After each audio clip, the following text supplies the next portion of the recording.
during this whole time, what else was happening?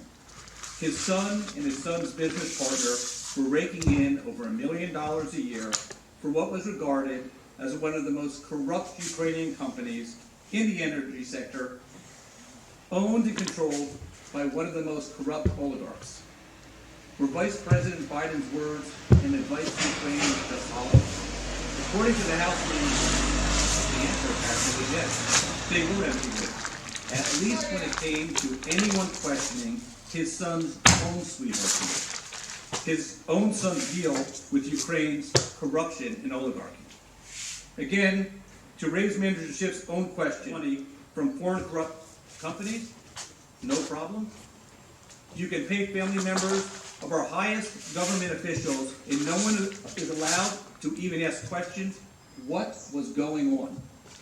We have to just accept now the House Manager's conclusory statements, like sham, discredited, even though no one has ever investigated. Why? And can you imagine what House Manager's children on an oligarch's payroll? And when it finally appeared that a true Ukrainian corruption fighter had assumed the country's presidency, President Trump was not supposed to. He was not. That the president, in her words, was shaking down and pressuring Ukraine to do his personal bidding. First of all, this was not the first telephone call that the President of the United States had with other foreign leaders. So think about this for a moment. The call was routed through the Situation Room. It was a scheduled call. There were other people on the call. There were other people taking notes, and obviously the President was aware of that fact. The House Managers talk about the fact that the President did not follow the approved talking points, as if the President, any President, is obligated to follow approved talking points. And the last time I checked, and I think this is clear to the American people, President Trump knows how to speak his mind. But remember the fake transcript Manager Schiff read when he was before the Intelligence Committee? His mob, gangster-like fake rendition of the call? Well, I prosecuted organized crime for years. Very in the actual transcript. That is why he created his own fake conversation. But I would like to just address another point from the transcript of the July 25th phone call. The House Managers alleged that an Oval Office meeting with the President was critical to the newly elected Ukrainian President, because it would signal to Russia, which had invaded Ukraine in 2014 and still occupied Ukrainian territory, that Ukraine could let President Zelensky for the safety of his own citizens.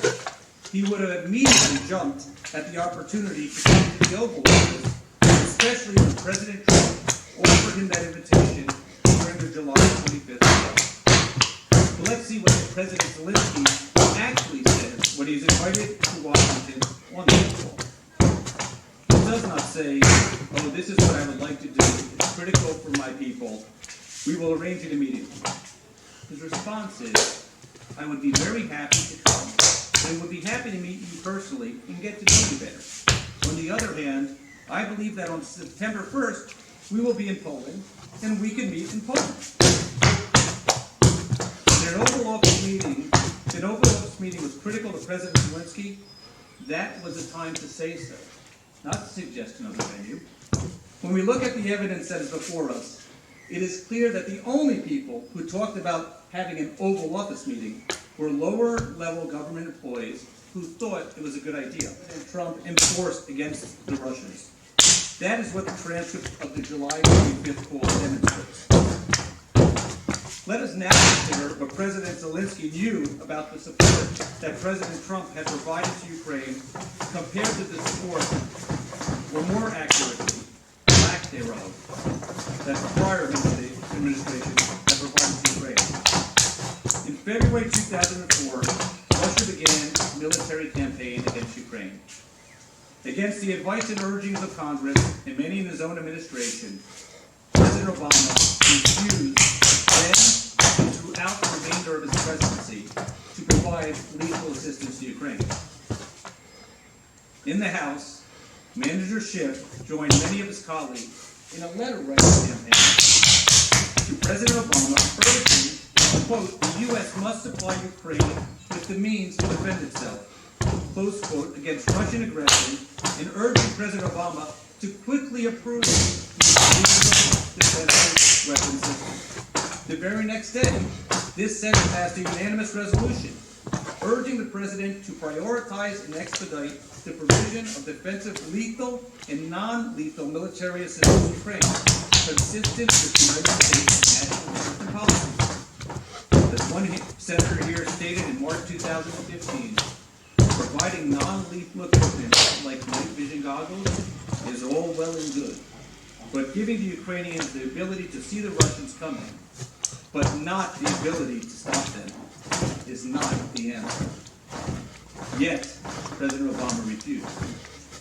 He refused even in the face of support by senior career professionals, recommending to provide lethal weapons to the Ukrainians. By contrast, what did President Zelensky and the Russians know?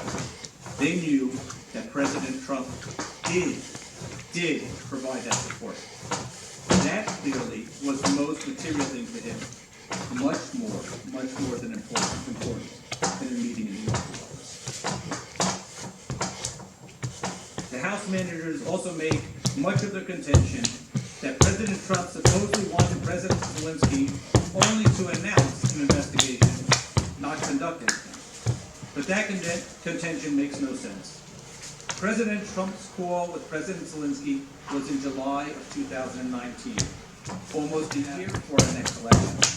With only a bare announcement so far in advance, with no follow-up, had words in the President's mouth that were never there.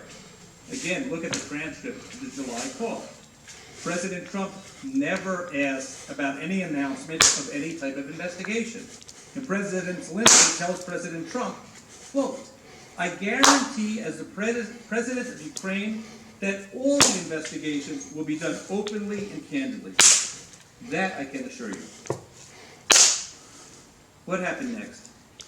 The House managers say President Zelensky did not want to get mixed up in U.S. politics. But it's precisely the Democrats who politicized the issue. Last August, they began circling the wagons, trying to protect Vice President Biden, and they are still doing it in these proceedings. They contend that any investigation into the millions of dollars of payments by a corrupt Ukraine company owned by a corrupt Ukraine oligarch to the son of the second highest office holder in our land, who was supposed to be in charge of fighting corruption in Ukraine. They're calling that type of inquiry a sham, debunked. But there has never been an investigation. That President Trump raised the matter with President Zelensky because Vice President Biden had just announced his candidacy for president. But of course, it was far from a secret that Vice President Biden was planning to run. What had in fact changed? First, President Zelensky had been elected in April on an anti-corruption platform. In July, running on the same platform, his party took control of the Ukrainian parliament. That made it the opportune time to raise the issue, because finally there was a receptive government in Ukraine committed to fighting precisely the kind of highly questionable conduct displayed by Burisma in its payments to Hunter Biden and his partner, just as Joe Biden had raised years before. Two other things. In late June, ABC News ran a story entitled, Hunter Biden's Foreign Deals. Did Joe Biden's son profit off of his father's position as vice president? And then, just a couple of weeks before President Trump's telephone call with President Zelensky, the New Yorker magazine, not exactly a supporter of President Trump, ran an expose. Will Hunter Biden jeopardize his father's campaign? Going through some of the facts that we do know about Hunter Biden's involvement with Burisma and his involvement with a Chinese company. The New York Reporter, again, this was in July, just a couple of weeks before the phone call, said that some of Vice President Biden's advisors were worried that Hunter would expose the vice president to criticism. A former senior White House aide told the New Yorker reporter that Hunter's behavior invited questions about whether he was, quote, leveraging access for his benefit, close quote. The reporter wrote that when I asked members of Biden's staff whether they did raise their concern with the vice president, everyone who works for him has been screamed at, the former advisor told the reporter. I don't know whether anyone has been intimidated by Vice President Biden or has been screamed at by him about Burisma or his son's involvement. Do we want the type of government where questions about facially suspect conduct are suppressed or dismissed as illegitimate because someone is intimidating or screams at it, or it's just too important?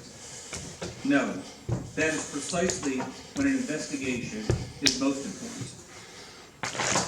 Now, last Thursday night, Manager Jeffries provided us with the Democrat standard for abuse of power.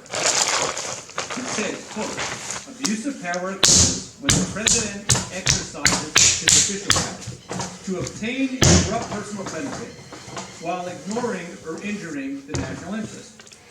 Mr. Jeffries and the House managers confirmed understand this basic notion as equal justice under the law. This American apple pie. Yet the House managers want to apply their own version of selective justice here, which applies only to their political opponents. They want one system of justice for Democrats and another system of justice for everyone else. But you do not need to take my word for it. Let's walk through the facts. On March 26, 2012, the eve of the 2012 Nuclear Security Summit in Seoul, South Korea, President Obama met with Russian President Dmitry Medvedev to discuss one of the pressing issues in the United States' national security interest, military defense. How important is the issue of missile defense to the strategic relationship between the U.S. and Russia? As President Obama's Defense Secretary Robert Gates said in June 2020, upgraded missile interceptors in development, quote, would give us the ability to protect our troops, our bases, our facilities, and our allies in Europe. Gates continued, there is nothing of the mind on missile defense. But there is no more of the mind on missile defense. The Russians hate it. They've hated it since the late 1960s. They will always hate it, mostly because we'll build it, and they won't. During the Nuclear Security Summit, President Obama had a private exchange with Russian President Medvedev that was picked up